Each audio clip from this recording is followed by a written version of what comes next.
दोस्तों नमस्कार। भरतपुर 05 के डिजिटल प्लेटफॉर्म पर आप सभी का स्वागत। मैं राजीव भट्ट, वीडियो जर्नलिस्ट बबलू अनुज के साथ। आज हमारे साथ चर्चा में मौजूद हैं प्राइवेट स्कूल एसोसिएशन के अध्यक्ष हरवान सिंह जी और प्राइवेट स्कूल एसोसिएशन के महासचिव KP Singh ji. Private school association ने एक मुहिम चला रखी है अवैध स्कूलों के खिलाफ और अवैध कोचिंग सेंटरों के खिलाफ। अब सवाल ये उठता है कि प्राइवेट स्कूल एसोसिएशन को ये मुहिम क्यों चलानी पड़ी अपने ही लोगों के खिलाफ। जो मोर्चा खोला है वो अपने लोगों के खिलाफ ही खोला गया है। आखिर ऐसी क्या ज़रूरत पड़ गई। दूसरा चर्चा करेंगे अपन के स्कूल में किस प्रकार की अनियमितताएं संभव हो सकती हैं। जो प्राइवेट स्कूल संचालित हैं उनमें किस किस प्रकार की अनियमितताएं संचालित हो सकती हैं। स्कूल ड्रेस और कोर्स को लेकर पेरेंट्स को सबसे बड़ी जो समस्या रहती है ना कि एक ही दुकान पर ड्रेस खरीदो और कोर्स खरीदो, तो इसको लेकर भी क्या संस्था की कोई जो स्कूल एसोसिएशन है उसकी कोई स्ट्रेटेजी है, उस पर भी चर्चा करेंगे।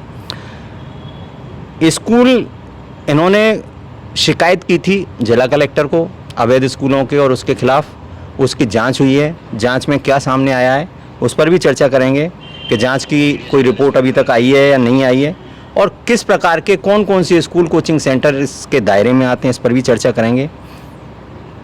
जो जांच के दायरे में नहीं है स्कूल, वो सरकार के नॉर्म्स पूरा करते हैं, इस पर भी चर्चा होगी।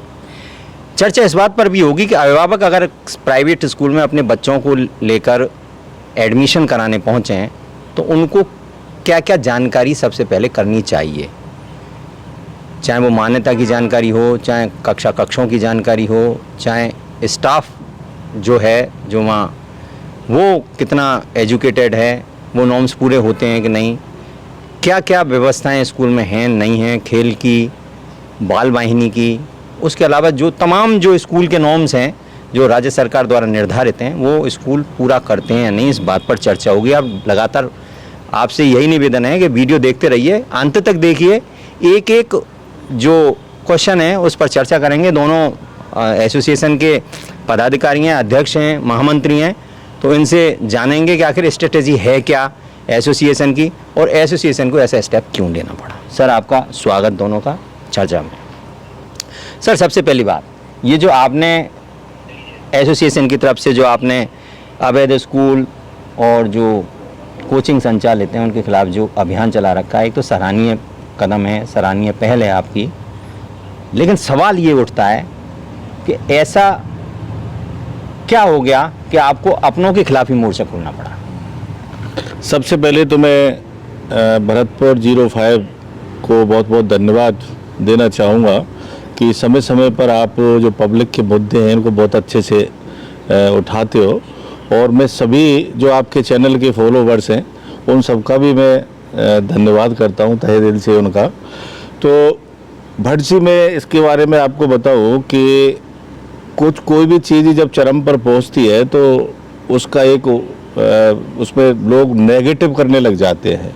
तो ऐसी जब स्कूलों की बहुत ज़्यादा वो हुई, बाढ़ की तरह स्कूल खुल रहे, तो ये स्कूल जो नियमित जो गवर्नमेंट के रूल्स अकॉर्डिंग है वो बहुत कम है, अवैध ज़्यादा हो गए।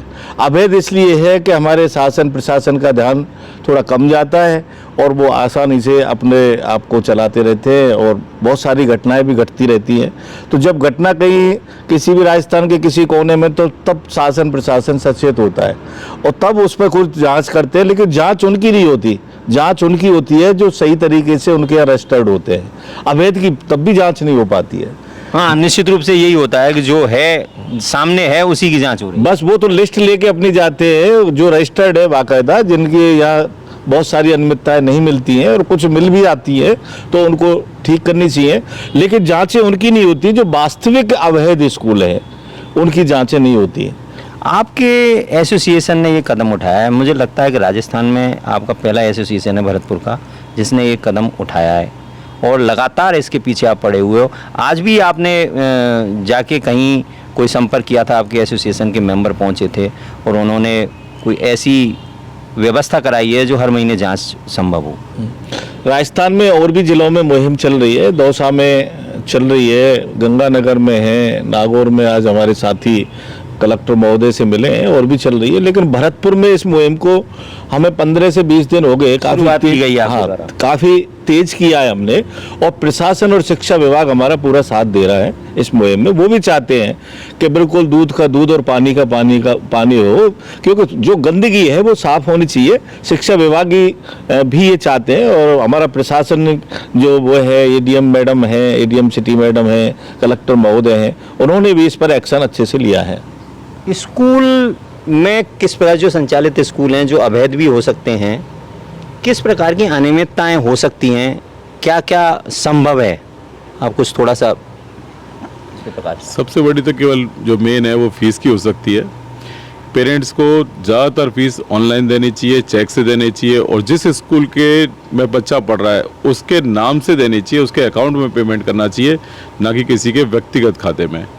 अगर आप फीस सही टाइम पे देंगे, फीस को आप और रसीद लेंगे आप, और स्कूल के फेवर में जो भी नाम है उसी के अकाउंट में आप ऑनलाइन डालेंगे और उसी को चेक देंगे, तो आपकी अनियमितताएं। फीस के अलावा सर बहुत सी चीज़ें डिमांड की जाती हैं, बच्चे डेली डिमांड करते हैं कि आज इसके लिए पैसे चाहिए, आज इसके लिए पैसे चाहिए।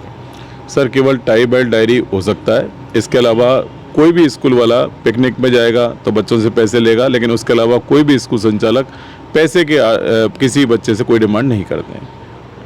कई ऐसी एक्टिविटीज़ के लिए, चाहे वो स्पोर्ट्स के नाम पे हों, चाहे किसी भी एक्टिविटीज़ के नाम पे हों, कल्चरल एक्टिविटीज़ के नाम पे हों, पैसे की डिमांड लगातार की जाती है। सर पैसे की डिमांड परीक्षा फीस के लिए की जा सकती है, कल्चरल एक्टिविटीज़ के लिए की जा सकती है, लेकिन ये और गेम्स के लिए की जा सकती है कि गवर्नमेंट इन सब का प्राइवेट स्कूलों से पैसा लेती है। गेम्स की फ़ीस प्राइवेट स्कूल वाले अलग से देते हैं, परीक्षा की फ़ीस हम स्कूल वाले गवर्नमेंट को देते हैं। इसी प्रकार से काफ़ी फ़ीस जो गवर्नमेंट हमसे लेती है वो चार्जेबल है। परीक्षा फ़ीस होती है, हम स्कूल वाले ले सकते हैं, लेकिन इस तरह कोई भी फ़ीस, कोई ना तो आज की तारीख में पेरेंट्स इतना जागरूक है, कोई भी फ़ीस फालतू नहीं देगा। और फिर हम बार बार निवेदन आपसे यही कर रहे हैं कि आप ऑनलाइन पेमेंट करें, स्कूल के अकाउंट में करें, चेक से करें, जो भी अनियमितता होगी पकड़ में आ जाएगी। सर स्कूल में ड्रेस और कोर्स की तो व्यवस्थाएं हैं ही, खैर इसके बारे में तो बता ही दिया, लेकिन सबसे बड़ी बात ये है कि जांच के दायरे में कई स्कूल्स आ रहे हैं जो अवैध हैं आपके हिसाब से, और आपने अभी जो पत्रकार वार्ता की थी उसमें भी आपने कई स्कूलों के नाम लिए थे, और कई कोचिंग सेंटर टाइप के भी शायद मेरे ख्याल से नाम लिए थे, आपने कुछ बताया था कई स्कूलों को। क्या उसके बाद कोई जांच उनके खिलाफ हुई, क्या रिजल्ट रहा, आपको बताया गया, नहीं बताया गया? जो डिपार्टमेंट है शिक्षा विभाग को कितना इस बात में गंभीर दिख रहा है? देखिए, अभी जो हमने शिकायत की, प्रेस कॉन्फ्रेंस भी की, उसमें हमने सारी बातें रखी, लेटरों के द्वारा भी हमने शिकायतें की प्रशासन को, शिक्षा विभाग को की। तो उसमें कलेक्टर महोदय ने एक टीम अलग से बनाई, जिसमें एडीएम सिटी और एडिशनल एसपी साहब और सीडीओ मैडम थी। एक जेडी साहब जो संयुक्त निदेशक हैं शिक्षा विभाग के, उन्होंने एक टीम अलग बनाई जो जिला शिक्षा अधिकारी जी को भेज करके उसमें एक जिले लेवल पर 3 आदमी की कमेटी और 2 आदमी हमारे प्राइवेट स्कूल एसोसिएशन से भी लिए थे। उन्होंने 19 जो स्कूलों की लिस्ट दी थी हमने अवैध कोचिंग और उनकी, तो उन्होंने केवल 2 दिन का वर्किंग डे था, 2 दिन की वर्किंग डे में उन्होंने 14 से 15 जगह जाकर के रेड डाली। तो कुछ को तो पता लग गई कि वो ताला लगा के, जो अवैध थे, ताला लगा के भाग गए। उनके यहाँ जांच पूरी तरह से नहीं हो पाई, फिर भी जांच कमेटी ने लिखा कि वो बंद पाए गए। लेकिन आगे भी जांच कमेटी इनका पीछा करेगी, तब जब चलेंगे तभी उनका पता लगेगा। बहुत सारे विज्ञापन कर रहे हैं कि 1 से 12 तक स्कूल के विज्ञापन प्रवेश के लिए हिंदी और इंग्लिश मीडियम का, जबकि उनके पास एक प्ले ग्रुप की भी मान्यता नहीं है। ऐसे अवैध कोचिंग जो सुबह, जो राज्य सरकार और केंद्र सरकार की गाइडलाइन है कि कक्षा 6 से 10 तो बिल्कुल चली ही नहीं सकती, 16 साल की उम्र तक के बच्चे को तो किसी भी तरह का कोई कोचिंग में नहीं, वहीं स्कूल में ये, हाँ, उसमें स्कूल में ही अध्ययन करना है, इस तरह की गाइडलाइन है। लेकिन इसके 16 साल से ऊपर या 11वीं क्लास जो भी है, 11वीं 12वीं, ये भी इवनिंग के समय, और इसमें भी राज्य सरकार की बहुत सारी गाइडलाइन है कि बिल्डिंग में सेफ्टी सर्टिफिकेट होना चाहिए, एक मनोवैज्ञानिक डॉक्टर्स होना चाहिए, बच्चे में किसी भी तरह को बच्चे को दबाव में आप नहीं दे सकते। फीस का जो आपका स्ट्रक्चर है वो आपको बोर्ड पर डिस्प्ले करना होगा। आपके स्टाफ की क्या योग्यता है वो भी आपको बोर्ड पर लिखनी पड़ेगी। स्टाफ का आपका कोई अपराधी कृत्य में कोई लिप्त तो नहीं है, इसकी भी वेरिफिकेशन पुलिस से करा करके उनको पूरी स्टाफ की करानी पड़ेगी। तो इस तरह का पेटीएम उनको बार बार करनी पड़ेगी जिससे बच्चा किसी भी तरह के डिप्रेशन में नहीं हो। तो और रजिस्टर्ड होना चाहिए, वो रजिस्टर्ड होगा, उसकी बाकायदा ऑडिट होगी, फीस का सारा है। बच्चा मान लो 10 दिन पढ़ा, 10 दिन बाद उनको ये शर्त होगी कि फीस रिटर्न करनी पड़े। यानी इस तरह से 18 से 19 बिंदु इस तरह के हैं, गाइडलाइन है जो उनको पूरी फॉलो करनी पड़ेगी। आज की तारीख में एक भी कोचिंग उनको फॉलो नहीं कर रहा है, एक भी कोचिंग उनको फॉलो नहीं कर रहा है। आप भी, आपके आसपास अगर कोई कोचिंग ऐसा संचालित हो, कोई भी ऐसा अवैध स्कूल हो जिसकी जानकारी आप देना चाहते हो तो आप जानकारी दीजिए। जानकारी ये ओपन रहेगी, सब देख सकते हैं साइट को। आप कोई भी जानकारी देंगे तो सबके संज्ञान में ये आ जाएगी, प्रशासन के संज्ञान में भी आ जाएगी। तो निश्चित रूप से आप कमेंट्स करते रहिए, आपके आसपास कोई ऐसी व्यवस्थाएं हैं और अगर अच्छा स्कूल है तो उसकी आप उसको अप्रिशिएट भी कर सकते हैं, उसकी व्यवस्थाओं के बारे में आप उसको सराहनीय, अगर कोई अच्छा कार्य कर रहा है, कोई बढ़िया कार्य कर रहा है, पढ़ाई की भी व्यवस्था उसमें सही है तो आप निश्चित रूप से उसके बारे में भी कमेंट्स कीजिए। अब सबसे बड़ी बात यहाँ ये आती है कि स्कूल की फीस को लेकर तो चलो आपने बता दिया, लेकिन सबसे बड़ी बात ये बाल वाहिनी को लेकर भी समस्याएं बहुत होती हैं। बच्चों को ऐसे जानवरों की तरह भरा जाता है, कोमल बच्चे, उनको ऐसे भूस की तरह भर के ले जाते हैं। सीटिंग अरेंजमेंट जितना है व्हीकल में उससे कहीं ज़्यादा लेके जाते हैं। गाड़ी का फिटनेस नहीं, गाड़ी में सुविधाएं नहीं। क्या आपको लगता है कि इस पर भी ध्यान दिया जाना चाहिए विभाग द्वारा, डीटीओ द्वारा? डीटीओ डिपार्टमेंट की जिम्मेदारी होती है फिटनेस की गाड़ी की। बिल्कुल दिया जाना चाहिए, आप बिल्कुल सही कह रहे हैं। जान है तो जान है, बच्चों की ज़िंदगी हमारे लिए सबसे ज़्यादा कीमती है। लेकिन आरटीओ डीटीओ को पता होता है किस गाड़ी की फिटनेस है या किसकी नहीं है, और ऐसा हर साल अभियान चलाकर भी वो लोग हम लोगों की मदद भी करते हैं, हमारे कागज़ भी पूरे करवाते हैं और जो गलत होता है उसको पेनल्टी भी लगाते हैं। और बाल वाहिनी में एक थोड़ी सी जनता को जागरूक कर दूं, जितनी सीट गवर्नमेंट के द्वारा निर्धारित हैं उस केवल स्कूल के लिए छूट है कि वो उसका 50% प्लस बच्चों को बैठा सकते हैं। यानी अगर किसी की बस 30 सीटर है तो 45 बच्चों को ला सकता है। ये गवर्नमेंट की तरफ से रूलिंग है। क्या ऑटो भी इसमें आ सकते हैं? क्या 3 व्हीलर्स में भी भर भर के बच्चे जाते हैं? ऑटो को बाल वाहिनी का परमिट नहीं है। ऑटो जैसे और सवारी लाता है उस तरह की सवारी का परमिट है, बाल वाहिनी का नहीं है। इसके लिए नीरज के पवन साहब ने एक बार बहुत अच्छा अभियान चलाया था। उन्होंने ऑटो के एक तरफ जाली लगवाई थी, पेरेंट्स को भी जागरूक किया था।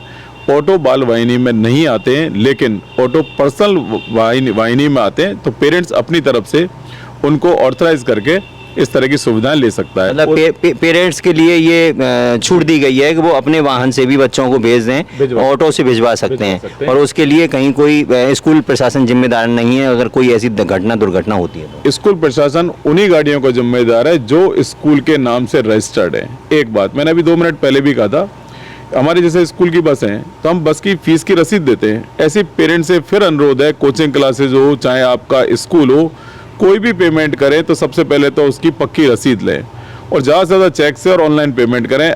99% अनियमितताएं वहीं दूर हो जाएंगी। और एक कोशिश और कर लें कि मान्यता है, यानी उसमें अगर रसीद में अगर आप एक लेटर, एक अध्ययन प्रमाण पत्र हर साल लें कि मेरा बच्चा आपके यहाँ पढ़ता है, किस मीडियम में पढ़ता है, किस क्लास में पढ़ता है। एडमिशन के 1 महीने बाद हर पेरेंट्स अध्ययन प्रमाण पत्र और ले ले, तो उससे 99% क्या मैं कह रहा हूँ 100% प्रॉब्लम आपकी सॉल्व हो जाएगी। 100% आपकी सॉल्वर हो जाएगी कि आप हर महीने सर्टिफिकेट लें, स्कूल में जाकर वहाँ जो प्रबंधन है उससे बात करें और वहाँ से एक सर्टिफिकेट जारी कराएं, जिससे कि आपको सारी चीज़ें स्थिति रहेगी कि क्या कितना कोर्स हुआ और क्या क्या अध्ययन प्रमाण पत्र उसमें की डिटेल होंगी, उसमें एसआर नंबर होगा, नाम, फादर नेम, मदर नेम होंगे। कोई गलती भी है तो वो डॉक्यूमेंट्स भी हाथों सही हो जाएंगे। संग में अपने माध्यम की भी ले लें कि मेरा बच्चा किस मीडियम में पढ़ता है, किस नंबर प्रमाण पत्र का कि आपका बच्चा इस इंस्टीट्यूशन में अध्ययन कर रहा है। सर आपको ये जो 19 स्कूल्स की जो आपने बताए थे कि जो अवैध रूप से कुछ संचालित कर रहे हैं, उनकी आपने लिस्ट दी है, आप अभी बोल रहे थे 19 के अलावा और भी स्कूल हैं भरतपुर में, जिले में तो काफ़ी स्कूल हैं, वो सारे नॉर्म्स पूरा करते हैं? सर 19 तो हम 2 दिन का समय जो उन्होंने दिया था, 19 की लिस्ट तो हम उनको जब दे पाएंगे, क्योंकि 2 दिन में 3 से 4 घंटे में जांच में इतनी स्कूल हो पाते हैं। लेकिन मैं ये बताऊं कि ये गंदगी इतनी चरम पर पहुंच चुकी है, मैंने पहले भी बोला आपको, कि भरतपुर में ही, अकेले भरतपुर में ही कम से कम जितने रजिस्टर्ड हैं उतने ही अनरजिस्टर्ड अवैध हैं।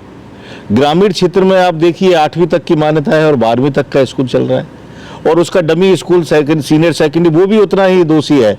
जो मान्यता प्राप्त है और उनके डमी एडमिशन लेता है वो भी अवैध की श्रेणी में ही आता है। गलत काम तो कोई भी हो, चाहे रजिस्टर्ड करे या अनरजिस्टर्ड करे, वो सब अवैध ही है। तो ग्रामीण क्षेत्र में अमूमन हम देखते हैं तो 8वीं तक की मान्यता है, 5वीं तक की है, 12वीं तक चल रहे हैं स्कूल। जिन माध्यम की मान्यता है, हिंदी माध्यम की है, अंग्रेजी माध्यम में चल रहे हैं। एक भवन की मान्यता है, 3-3 भवनों में चल रहे हैं, भवन परिवर्तन नहीं कराया। ये सब अवैध की श्रेणी में आते हैं। और जैसे एक स्कूल की मान्यता है, एक स्कूल की मान्यता में अगर बच्चे ज़्यादा एडमिशन हो जाते हैं, स्पेस कम पड़ जाता है, तो दूसरा भवन नहीं लिया जा सकता या उसकी परमिशन लेनी पड़ती? सर उसकी शिक्षा विभाग के द्वारा एक फाइल लगती है और प्रोसेस है उसका, उस प्रोसेस के तहत उसको निकलना होता है। उसमें भवन सुरक्षा प्रमाण पत्र भी लगता है, नक्शा भी लगता है, PWD द्वारा अप्रूव नक्शा होता है।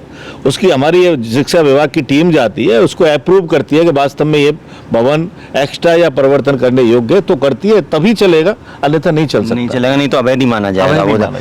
सर हमारे अभिभावक को ये भी जानना चाहते हैं, आप इसका जवाब भी देना, लेकिन अभिभावक ये भी जानना चाहते हैं कि स्कूल संचालन के लिए क्या क्या आवश्यक होता है, क्या क्या, जैसे जो इसकी बिल्डिंग है, बिल्डिंग में क्या क्या नॉर्म्स के हिसाब से क्या क्या चीज़ होनी चाहिए, प्लेग्राउंड कितना होना चाहिए, बाथरूम्स कैसे होने चाहिए, अगर को एजुकेशन है तो सेपरेशन कैसे कैसे होना चाहिए, कैसे कक्षों का आकार कितना होना चाहिए, क्रॉस वेंटिलेशन, तमाम जो चीज़ें हैं वो कहीं ना कहीं ये पूरी नॉर्म्स में कहीं ना कहीं शिक्षा विभाग के में होंगी। थोड़ा बताइए सर। 2012 से पहले प्राइवेट स्कूलों के लिए अलग नियम थे, उसके बाद गवर्नमेंट ने समय समय पर संशोधन किया है। अब वर्तमान में नियम और अलग हो गए हैं। तो पुराने स्कूलों को शीतलन मिली हुई है। लगभग 40 बच्चों पे एक बाथरूम होना चाहिए गवर्नमेंट के नॉर्म से। और आपका जो क्वेश्चन है कि हमारी बिल्डिंग किस तरह की होनी चाहिए, तो उसमें एक जानकारी दे दूं। जैसे हमारे स्कूल जो है हमारे खुद के नहीं है, ये सार्वजनिक कहलाते हैं। जैसे हमारे यहाँ वोटिंग्स होती हैं, हमारी बसों को गवर्नमेंट एक्वायर कर लेती है, उसी प्रकार से गेम्स के लिए सुप्रीम कोर्ट ने ऑर्डर किया हुआ है कि आपके आसपास जो भी सार्वजनिक ग्राउंड है उसका विद्यालय अपने उपयोग कर सकता है। तो जहाँ ग्राउंड की प्रॉब्लम थी उनका तो सॉल्यूशन इस तरह से भी हो सकता है, लेकिन उनके आसपास 300 मीटर तक कोई ना कोई ग्राउंड होना चाहिए। और ऐसा है तो वो सार्वजनिक ग्राउंड को सार्वजनिक विद्यालय, क्यों, बच्चे हमारे नहीं है, बच्चे समाज के हैं, और ग्राउंड में भी कौन खेलता है, समाज के बच्चे। तो सार्वजनिक रूप से जी सार्वजनिक स्थान का उपयोग किया जा सकता है। लेकिन रूम्स के लिए जो 2012 से पहले इस तरह का कोई नॉर्म्स नहीं था रूम साइज का, लेकिन अब है। जो वर्तमान में जितनी मान्यता मिल रही है वो रूम साइज के हिसाब से मिलती हैं, जिसमें लगभग 20 बाई 25 का आपका रूम होना चाहिए, ये गवर्नमेंट की तरफ से। सिटिंग अरेंजमेंट कितना होना चाहिए? सिटिंग अरेंजमेंट सर अभी 1 मीटर पर बच्चा, 1 मीटर पर बच्चा। और आपकी 3 मंजिल, 4 मंजिल, 2 मंजिल जितनी मंजिल है उसमें जितना आपका वर्गज है, वर्ग मीटर है, उसमें एक बच्चे का गवर्नमेंट नॉर्म से ये नियम है। और अभी जो गवर्नमेंट ने खुद के लिए जो नियम निकाले इंग्लिश मीडियम स्कूलों के लिए, उन्होंने ये कहा है कि 9 से लेकर 12 तक 60 बच्चे हो सकते हैं और छोटी क्लासों में 35 बच्चे तक होने चाहिए। ये गवर्नमेंट ने अपने स्कूलों के लिए गाइडलाइन की है। प्राइवेट के लिए फ़िलहाल इस तरह का हम अभी नहीं किया है। CBSE में इस तरह का है, क्लास में पर स्टूडेंट के हिसाब से उनके यहाँ बाउंडेशन है। राजस्थान बोर्ड ने भी, हम लोगों ने भी, प्राइवेट स्कूलों ने मांग की है कि जितनी क्षमता है आपकी उतने स्टूडेंट की हम लोगों के लिए भी क्लासें फिक्स कर दी जाएँ, जिससे जो उल्टा सीधे काम हो रहा है वो भी रुकेगा और जो छोटे स्कूलों के प्रति जो लोगों का नज़रिया है वो भी बदलेगा। बड़े स्कूल सुविधाएं भी ज़्यादा देते हैं, फीस भी ज़्यादा लेते हैं। छोटे स्कूल सुविधा कम होती है, फीस कम लेते हैं। ये फीसों का जो अंतर आता है, ये फीस का अंतर सरकार द्वारा निर्धारित है क्या कि कोई कैटेगरी बनाई गई है स्कूल्स की, इसको सुविधाओं के हिसाब से कैटेगरी बनाई गई है, या स्टूडेंट पर स्टूडेंट के हिसाब से बनाई गई, कि एक नंबर ऑफ स्टूडेंट ज़्यादा हैं, तो क्या इसका वो क्या है पूरा?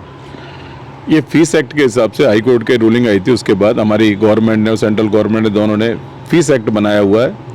हर 3 साल तक हमें फ़ीस फिक्स रखनी होती है। 3 साल बाद हम अपनी सुविधा और अपने खर्चे के हिसाब से अपनी फ़ीस को चेंज कर सकते हैं। मान लीजिए किसी स्कूल ने एसी लगाया या कोई बच्चों को और एक्स्ट्रा फैसिलिटीज़ दी, तो वो अपनी 3 साल बाद फ़ीस को चेंज कर सकता है। 3 साल तक हमें फ़ीस फिक्स रखनी है, लेकिन महंगाई सूचकांक के हिसाब से हम बढ़ा सकते हैं केवल। लेकिन 3 साल बाद हम पूरा फ़ीस स्ट्रक्चर बदल सकते हैं। जैसे आपने कहा बड़े स्कूलों की फ़ीस ज़्यादा और छोटे की कम, बड़े और इसमें छोटे का कोई मैटर नहीं है। गवर्नमेंट के हिसाब से जितने खर्चे हैं स्कूल के, वो और स्टूडेंट के जितने इनकम है आपकी, वो उसके रेशियो में चलता है। अगर बच्चे कम है और खर्चा भी कम है, टीचर भी कम है, तो उस स्कूल की निश्चित रूप से फ़ीस कम होगी।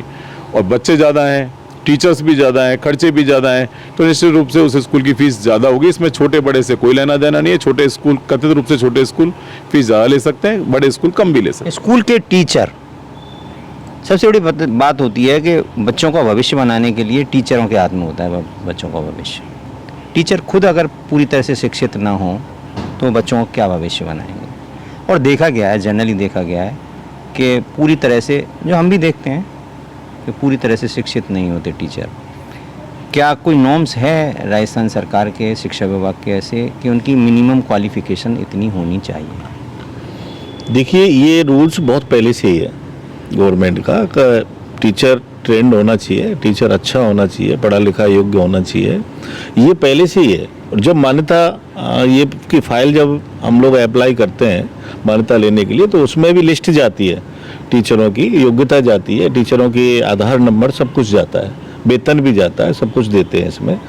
और बीच बीच में भी विभाग को इस तरह की सूचनाएं ले लें तो कोई दिक्कत नहीं है। और वैसे स्कूल इस मामले में जो अच्छे स्कूल है वो थोड़ा सा अच्छा टीचर रखते हैं, और जो थोड़ी कम इनकम जिनकी हो पाती है वो थोड़ा कम वेतन वाले टीचरों को रखते हैं। लेकिन मेरा इसमें सबसे ज़्यादा सुझाव यही है राजस्थान गवर्नमेंट को भी और अपने शिक्षा विभाग को भी, कि सरकारी स्कूलों में आप देख रहे हैं रोजाना कांड हो रहे हैं। अभी एक कांड, एक बच्ची को वो टीचर बड़ा प्रताड़ित कर रहा था। तो यहाँ एक इस तरह के एक समाज की, मतलब बच्चों की counselling, bad touch good touch, इस तरह का एक टीचर प्रत्येक स्कूल के अंदर होना चाहिए, जिससे बच्चे अपनी बात उनके माध्यम से और कह दें, एक बॉयज हो, मतलब फीमेल हो, एक मेल हो, इस तरह की जब ये सारी व्यवस्थाएं होंगी तो निश्चित रूप से जो घटनाएं घट रही हैं सरकारी में भी। एसोसिएशन क्या प्रयास कर रही है इसके लिए? एसोसिएशन तो अपने स्तर पर ये बीच बीच में जब मीटिंगें और अपनी ये सेमिनार होती हैं, उनमें हम अपनी तरफ से पूरा सहयोग करते हैं, पूरी गाइडलाइन देते हैं उनको कि इस गाइडलाइन के तहत आप करें, और उनको ट्रेंड भी करते हैं कि अच्छे से अच्छा आप बेस्ट से बेस्ट क्या कर सकते हो। बच्चे कहीं और के, एडमिशन कहीं और, पढ़ाई कहीं और, ऐसा भी चलता है? हाँ, बिल्कुल चलता है, जो आगे से नहीं होगा। मैं भी आपसे ये निवेदन कर रहा है, अभी आपने कहा कि कुछ बड़े स्कूलों में भीड़ आ गई, जगह कम पड़ रही, तो नई बिल्डिंग ले ली। नई बिल्डिंग के लिए आपको दोबारा नए सिरे से मान्यता लेनी होगी। अगर मेरा स्कूल यहाँ है और मैं रोड के पार भी अगर स्कूल खोल रहा हूँ तो वो नया स्कूल हो गया, वो उसी स्कूल की ब्रांच नहीं हो गई। ऐसे तो मैं पूरे हिंदुस्तान में खोल दूंगा, एक एक जगह लिख दूंगा कि बच्चे डिमांड कर रहे हैं, बच्चे डिमांड कर रहे हैं, बच्चे मांग रहे हैं। बच्चे मांगने से काम थोड़ी ना होगा। हमें नया स्कूल, नई बिल्डिंग है तो उसकी मान्यता अलग होगी। अगर आपका स्कूल 30 मीटर 40 मीटर रोड के पार भी है तो आपके पास दूसरी मान्यता होनी चाहिए, ना कि एक ही मान्यता के साथ चलाना। वो अवैध की श्रेणी में आता है निश्चित रूप से। हाँ, CDPO से आप मिले थे, क्या मैटर था, किस वजह से गए थे? जो उन्होंने जांच कमेटी बनाई है, अभी ब्लॉक स्तर पर भी बनाई है CDO मैडम ने, तो हम यही कहने के लिए गए हैं कि मैडम आपने 8 मई को आदेश निकाला है और 8 मई से अभी तक कोई ऐसी कार्रवाई नहीं हुई है, तो आप नियम अनुसार उनके खिलाफ कार्रवाई करें। तो उन्होंने यही कहा कि अभी तो स्कूल बंद चल रहे हैं, अभी तो तब थोड़ा सा ये चलें स्कूल, उसके बाद ही हम पता कर पाएंगे कि ये कौन सा गलत है कौन सा सही है। फिर भी जो चलता हुआ मिलेगा उनके खिलाफ वो कार्रवाई करेंगे। आज इस तरह का आश्वासन हमें उन्होंने दिया है। क्या जांच एक बार ही हो जाएगी या जांच बार बार में, हर महीने जांच के लिए कोई प्रावधान आपकी तरफ से, कोई प्रपोजल ऐसा दिया गया हो गवर्नमेंट ऑफ राजस्थान के संबंधित? जी, भरतपुर संभाग में ऐसे ऑर्डर निकल चुके हैं, हर 15 दिन में जांच होगी। और आदरणीय हमारे कलेक्टर साहब ने भी और श्वेता मैडम ADM सिटी, उन्होंने भी आश्वासन दिया है। और 8 जून से कोचिंग क्लासेस के खिलाफ जांच होगी और जुलाई से स्कूलों के खिलाफ। जो अच्छे हैं उनका बिल्कुल हम तारीफ करेंगे। हमारी कोचिंग क्लासेस से केवल इतनी सी मांग है, 11वीं 12वीं चलाएं, स्कूल समय में ना चलाएं, 12th पास आउट को आप कभी भी पढ़ाएं। 9, 10th, 11, 12th, 6, 7th से लेकर 10th तक आप ना चलाएं। और पेरेंट्स से अनुरोध है कि पक्की रसीद लें और ऑनलाइन और चेक से पेमेंट करें। प्रदेश के मुख्यमंत्री पंडित भजनलाल जिस दिन शपथ ग्रहण की थी उसी दिन एक आदेश दे दिया था और सबको बता दिया था कि उनकी मंशा क्या है, प्रदेश में व्यवस्थाएं कैसी रहें। महिला अत्याचार को लेकर विशेष फोकस रखा गया। स्कूलों में भी महिलाओं के बालिकाओं के साथ अत्याचार ना हो, बालिकाओं के साथ कोई अभद्र व्यवहार ना हो, इसके लिए भी व्यवस्थाएं की गई। जो गैंगवार चल रहे थे, जो प्रदेश में लूटमार चल रही थी, उस सब को लेकर व्यवस्थाएं की गई। AGTF बनाई गई, एंटी गैंगस्टर टास्क फोर्स बनाई गई। उसके अलावा जो पेपर लीक के प्रकरण थे, पेपर के मामले थे, जो भी विभिन्न परीक्षाओं में जो मामले हुए, उनको लेकर भी एक SIT का गठन किया गया। निश्चित रूप से जिस दिन शपथ ग्रहण की थी उसी दिन ये संदेश दे दिया गया कि भ्रष्टाचार पर, महिला अत्याचार पर जीरो टॉलरेंस। अब स्थिति भरतपुर में जो को एजुकेशन है या जो बच्चियां हैं, बच्चियों के साथ कोई ऐसी बात ना हो, बच्चियों के लिए सारी चीज़ें सेपरेट हों, इसके लिए एसोसिएशन की तरफ से कोई सुझाव या सरकार की तरफ से कोई ऐसा निर्देश आया है क्या फिलहाल? देखिए, सुरक्षा की दृष्टि से सरकार ने काफ़ी अपने स्तर पर काफ़ी अच्छी मुहिम कर रखी है कि जो अभी एक कमांडो टीम है वो घूमती हैं स्कूल कॉलेजों तक और वो एक्शन भी ले रही हैं। हाँ, एंटी रोमियो जो स्क्वाड है और तुरंत फ़ोन करिए, तुरंत पहुंचती हैं। तो ये उनका बहुत ही सराहनीय प्रयास है हमारे मुख्यमंत्री जी का। और अभी भी उनकी काफ़ी अच्छी है चिकित्सा के क्षेत्र में, उत्पादन के में और शिक्षा के क्षेत्र में, सुरक्षा के क्षेत्र में वो प्रायोरिटी पे है ये सारी चीज़ें उनके में।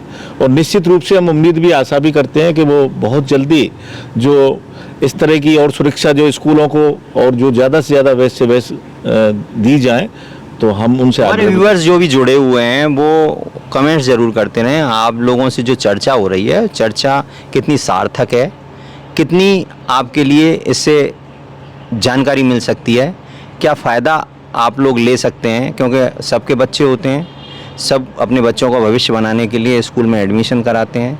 सरकारी स्कूलों में हालांकि व्यवस्थाएं अब धीरे धीरे वहाँ भी सही होती जा रही हैं, लेकिन सरकारी स्कूलों में व्यवस्थाएं जैसी थीं उसकी वजह से ही प्राइवेट स्कूलों को लोगों को जाना पड़ा अपने बच्चों को लेकर। तो निश्चित रूप से प्राइवेट स्कूल एसोसिएशन वाले ये भी कोशिश कर रहे हैं कि प्राइवेट स्कूल जो हैं वो उच्च शिक्षा मतलब शिक्षा का स्तर जो है वो सही रखें, जिससे कि बच्चों को जिस मंशा से उसके पेरेंट्स लेके आते हैं बच्चों को, वो मंशा उनकी पूरी हो सके, कहीं ना कहीं फुलफिल हो सके। तो सबसे बड़ी बात यह है कि तमाम चर्चा हुई, आप लोग भी अपने कमेंट्स ज़रूर करिएगा कि आखिर आपके आसपास में क्या चल रहा है, क्योंकि आप देखते ज़रूर होंगे कि आपके आसपास में जो भी स्कूल संचालित हैं उनमें वो नॉर्म्स पूरे कर रहे हैं, नहीं कर रहे हैं, उनके बच्चों के साथ कैसा व्यवहार होता है, उनका टीचिंग स्टाफ कैसा है, उनकी बिल्डिंग की क्या स्थिति है, कितना उसमें सुविधाएं हैं, खेल मैदान है नहीं है। बच्चों के लिए सर्वांगीण विकास के लिए शिक्षा के साथ साथ स्वास्थ्य भी बहुत ज़रूरी होता है और स्वास्थ्य के लिए खेल मैदान, स्पोर्ट्स एक्टिविटीज़ भी ज़रूरी होती हैं, है ना। और कहीं ना कहीं समय समय पर सारे स्कूल जो हैं वो कहीं ना कहीं ऐसी एक्टिविटीज़ करते रहते हैं जिससे कि बच्चों को कहीं ना कहीं जो पूरी जो पर्सनैलिटी, ओवरऑल पर्सनैलिटी है वो डेवलप हो सके। सर, क्या क्या और व्यवस्थाएं हो सकती हैं, क्या क्या स्कूल में ऐसी सुविधाएं हो सकती हैं जिससे कि बच्चे का इंटरेस्ट बने स्कूल जाने में? क्योंकि बहुत से बच्चे ऐसे होते हैं, छोटे बच्चे जो होते हैं या थोड़े से जो वहाँ के वातावरण से, स्कूल के वातावरण से भी थोड़ा सा फेडअप हो जाते हैं, तो वो ये चाहते हैं कि कुछ ऐसी एक्टिविटीज़ होती रहें जिससे एक बच्चा का मन लगे शिक्षा के प्रति भी। कोई ऐसा नहीं कि जो पुराना स्तर चल रहा है, पुराना टाइप चल रहा है पढ़ाने का, जो कि आया एक सब्जेक्ट पढ़ा दिया अपना और चले गए, उसको भी कहीं ना कहीं मॉडर्नाइज करने की ज़रूरत नहीं है। हमारे प्राइवेट स्कूलों में काफ़ी समय समय पर मोटिवेशनल क्लास हैं और बच्चों को नई चीज़ें जो मिलती हैं उनको बच्चों के बीच में लाते हैं। और मैं तो सबसे अच्छा स्कूल उसको समझता हूँ कि बच्चा, छोटा सा बच्चा जो स्वयं जग कर के ये कहे मेरा बैग लाओ, लगाओ और मुझे स्कूल जाना है। तो बच्चों को इस तरह से प्यार दें और बच्चों का जो माहौल है, पढ़ाई के साथ साथ उनकी सुरक्षा का भी माहौल ख्याल रखें, बच्चे का खान पान का भी ख्याल रखें कि पेरेंट्स के द्वारा किस तरह का बच्चा, हालांकि पेरेंट्स अपने बच्चे के लिए बेस्ट से बेस्ट करते हैं, लेकिन फिर भी कुछ सुझाव स्कूल के द्वारा जाते रहें तो वो और अच्छा कर सकते हैं। तो बच्चों कि अभिभावक स्कूल में बच्चों को छोड़ दें और बच्चों को घर जैसा माहौल मिले, इसके लिए क्या सुविधाएं हो सकती हैं आपके एसोसिएशन की तरफ से, क्या सुझाव? एक अनुरोध पेरेंट्स से भी करूंगा कि बच्चे के टिफ़िन में क्या जा रहा है, ये बहुत इम्पोर्टेंट है। आजकल कई लोग फास्ट फूड भेज देते हैं, तो ना बच्चों को अच्छा खाना भेजें, ऐसा खाना भेजें 2-3 घंटे तक ख़राब ना हो। पहला काम तो ये पेरेंट्स से अनुरोध। एक क्वेश्चन रह गया, आपने अभी थोड़ी देर पहले पूछा था, ये जो अभियान है केवल एक ही बार के लिए, भविष्य के लिए, तो मैं आदरणीय कलेक्टर साहब को, एडीएम सिटी मैडम को और हमारी सीडीओ मैडम को और जेडी सर को, चारों को धन्यवाद दूंगा। उन्होंने ये अभियान वर्ष भर के लिए लगाया और हर 15 दिन में रिपोर्ट मांगी है। ये एक ही बार नहीं चलेगा, ये अभियान हर 15 दिन में दोबारा स्टार्ट होगा। अभी ये 150 स्कूलों की लिस्ट है इसमें अभियान में, केवल 19 की लिस्ट नहीं है, लेकिन वो लिस्ट धीरे धीरे रिलीज़ की जाएगी और हाथों हाथ कार्रवाई होने के बाद, क्योंकि 120 तक जांच होगी तो कब रिपोर्ट आएगी। अब 19 की हुए, अगली लिस्ट 21 की पहुंच चुकी है, सीडीओ मैडम ने फिर दोबारा उसमें ड्यूटीज़ लगाई हुई हैं। इस तरह से पूरा अभियान निरंतर चलेगा, ना कि केवल एक बार। कुछ रसूखदार स्कूल वाले मैनेज भी कर लेते होंगे व्यवस्थाओं को। देखिए, ऐसा मैं तो नहीं मानता और विभाग भी हमारा इस पर कार्रवाई करेगा, हमें पूरी उम्मीद है। जिस तरह से विभाग ने अभी जांच रिपोर्ट में अपनी सक्रियता दिखाई है, तो हमें आगे आने वाले समय भी है। लेकिन कुछ, हाँ, ये डर रहा तो आपको भी पता है, तो चलता रहता है कि जब जहाँ गलत काम करता है तो वो शाम को ही पहुँचते हैं, कोशिश करते हैं। लेकिन निश्चित रूप से हमारे फिलहाल जो मैडम है या सीडीओ मैडम है, वो बहुत अच्छे ईमानदार हैं और ईमानदारी से अच्छा काम करेंगे। निश्चित रूप से आप लोगों ने बताया, सब बातें अपनी रखी, स्कूल एसोसिएशन की तरफ से क्या कार्रवाई की जा रही है, स्कूल एसोसिएशन की मंशा क्या है, वो भी आपने हमारे दर्शकों के सामने रखी, और जो पेरेंट्स देख रहे हैं उनके सामने ये बात आई है। अब पेरेंट्स अगर अपने बच्चे को स्कूल में एडमिशन कराने के लिए जाए, क्या देखे? सबसे पहले पेरेंट्स स्कूल में जाए तो मान्यता की जरूर पूछे, फॉर्म अपने हाथ से भरे, और दूसरा उनका टाइमिंग, टीचर्स कौन रहेगा, वो डिटेल्स लें। उसी नाम के है कि और मान्यता भी उसी नाम की और उसी जगह की है या नहीं है, जिस बिल्डिंग में आप चला रहे हैं उसी जगह की मान्यता है या नहीं है।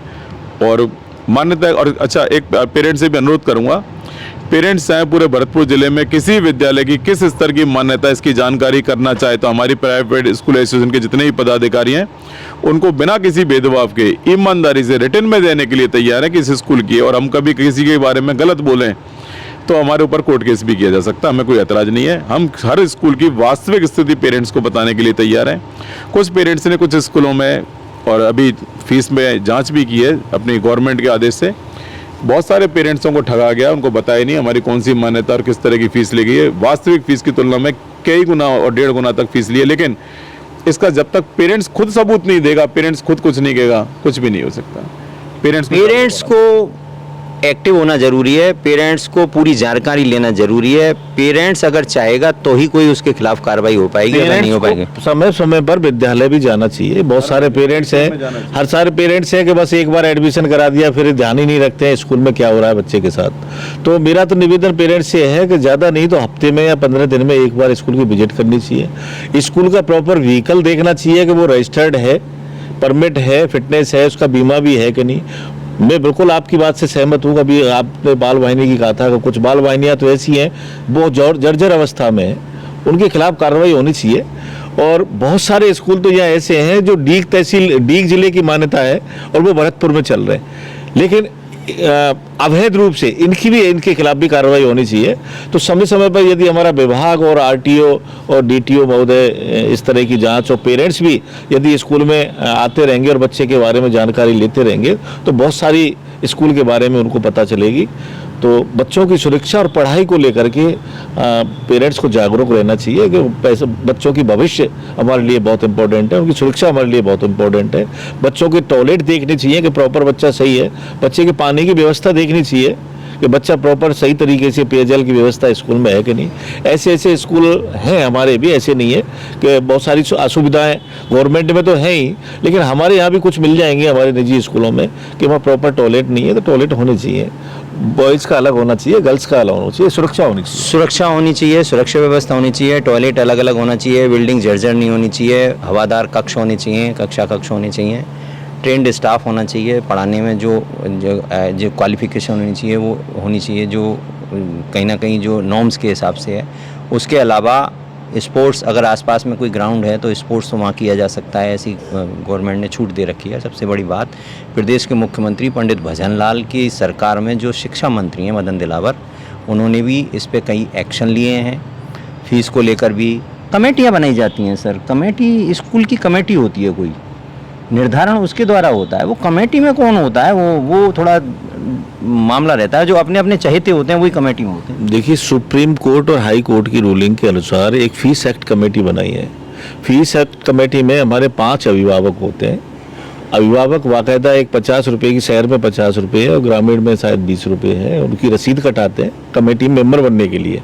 फिर वो 5 सदस्य, वहाँ अगर ज़्यादा संख्या है तो लॉटरी से वो 5 का नाम आता है वो फीस कमेटी में। 3 हमारे टीचर होते हैं, एक उसका सेक्रेटरी होता है और एक प्रिंसिपल होता है। इस तरह से ये 10 सदस्य हमारी कमेटी बनती है।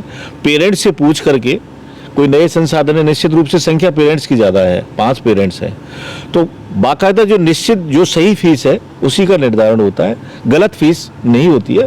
पेरेंट्स, उसमें पेरेंट्स के सिग्नेचर होते हैं। तो हर 3 मतलब फीस कमेटी हर साल बनती है, लेकिन अभी जो फीस का जो निर्धारण है तो उनकी सुप्रीम कोर्ट की और हाई कोर्ट की भी ये रूलिंग है कि हर साल आप पैसा रिवाइज नहीं कर सकते 3 साल के लिए। लेकिन महंगाई सूचकांक के हिसाब से 8%, 9%, 10%, 11% तक जो फीस हर साल बढ़ा सकते हैं। लेकिन जो पूरा जो स्ट्रक्चर है जिसको बदलना है, अभी भाई केपी जी ने कहा कि पहले स्कूल बिना एसी के था और अब के मैंने सारे एसी लगा दिए, तो निश्चित रूप से सुविधाएं दी हैं, संसाधन दिए हैं, तो फीस तो बढ़ेगी और फीस कितने भी % तक बढ़ सकती है। और फीस का आकलन वही होता है और सरकार का भी वही एक पैरामीटर होता है फीस का, कि जितना बच्चे पढ़ रहे हैं, मतलब जितना वो शैक्षणिक स्टाफ लगा हुआ है, शैक्षणिक और अशैक्षणिक, उन पर जितना वेतन जा रहा है उसमें जितने बच्चे वो पढ़ा रहे हैं उनका भाग देते हैं, तो वो उसका एक कॉस्ट आगे निकल के और उसी रेशो के हिसाब से वो अनुपात में फिर बच्चे पढ़ाते हैं। ऐसे हमारा भी एक रेशो है कि भाई अब कम बच्चे हैं और सुविधाएं संसाधन ज़्यादा है तो थोड़ी फीस ज़्यादा हो सकती है, संसाधनों के हिसाब से, सुविधाओं के हिसाब से थोड़ा फीस में बढ़ोतरी हो सकती है, निश्चित रूप से सही बात है। और RTE, राइट ऑफ एजुकेशन, इसके लिए भी कुछ स्कूल्स वालों को कुछ प्रॉब्लम्स रहती हैं, वो क्या है? अभी हमारी राजस्थान सरकार ने एक नियम निकाला है कि प्री प्राइमरी यानी कि प्ले LKG और UKG का वो भुगतान नहीं करेंगे। ये सरकार की गलती है, जब हम पढ़ा रहे हैं तो उन्हें भुगतान करना चाहिए। सरकार कह रही है कि हम क्लास 1 से करेंगे।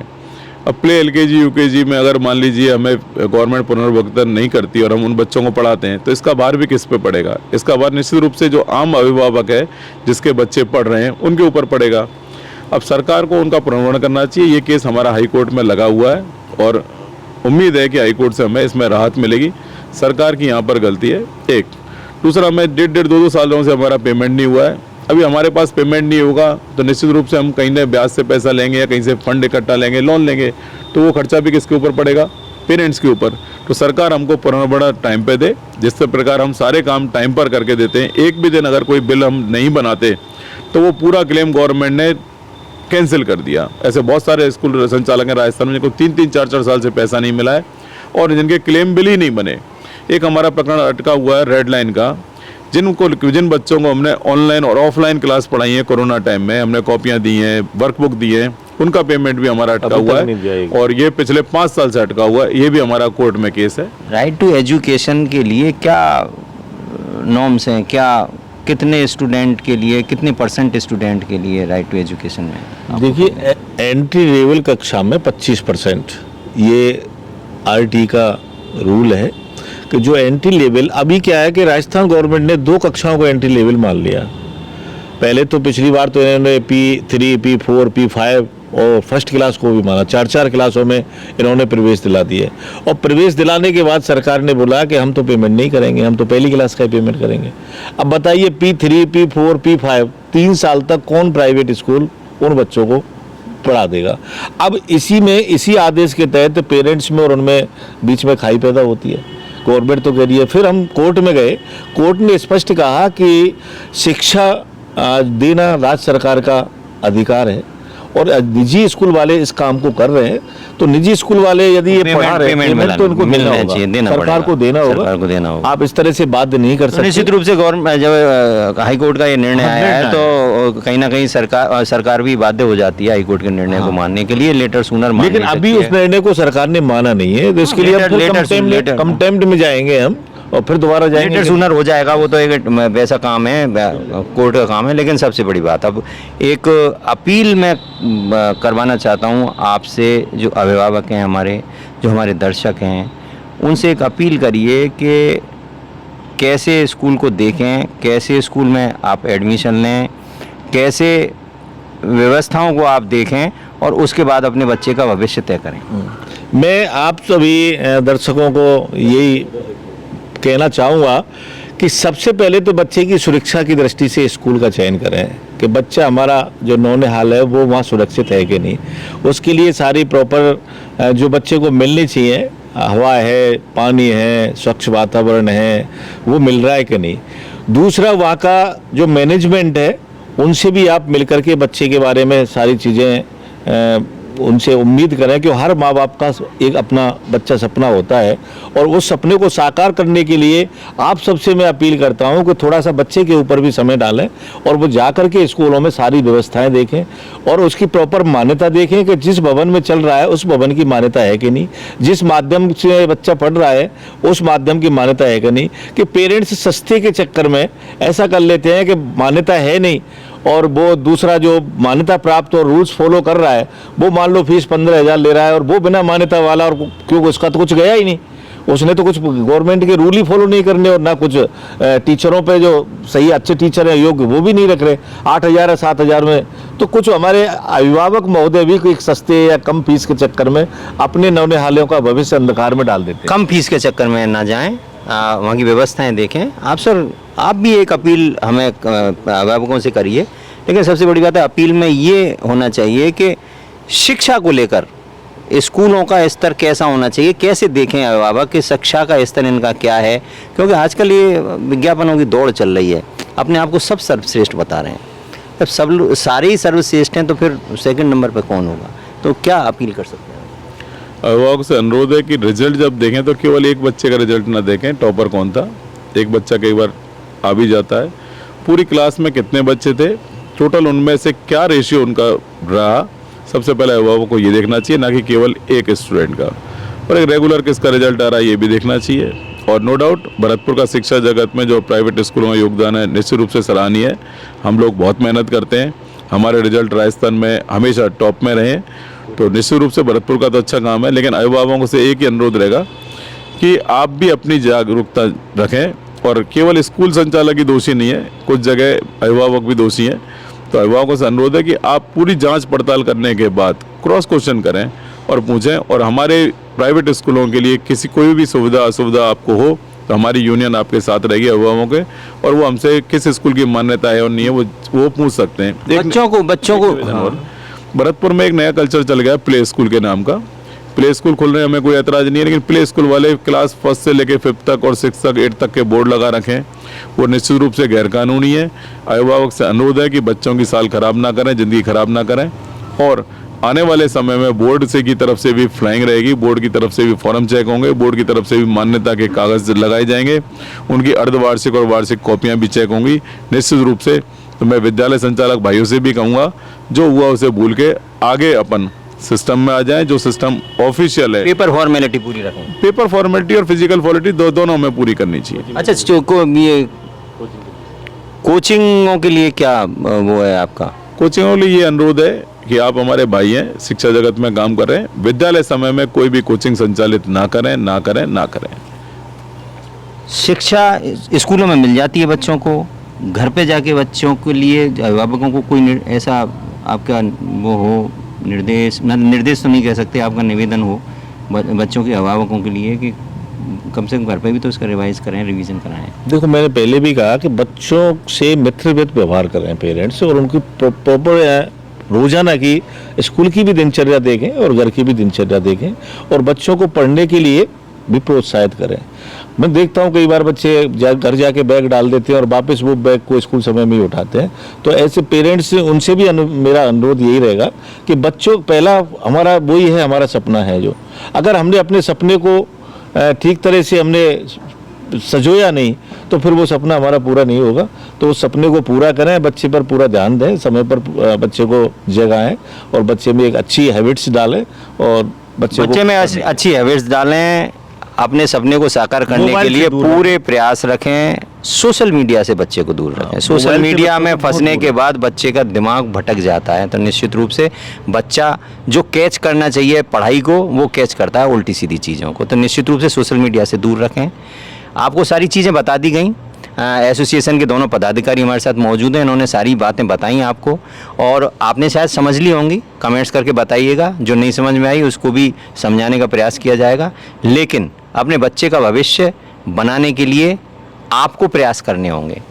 आपके बच्चे का भविष्य आपके हाथ में है। सब चीज़ों पर ध्यान दें। जो भी चर्चा हुई है उसको एक बार नहीं, 2 बार नहीं, 3 बार नहीं, 4 बार सुनें। जब पूरी बात समझ में आ जाए तभी कोई एक्शन लें और कोई भी अपना निर्णय लें। आज चर्चा में शामिल हुए आप दोनों का बहुत बहुत धन्यवाद। नमस्कार।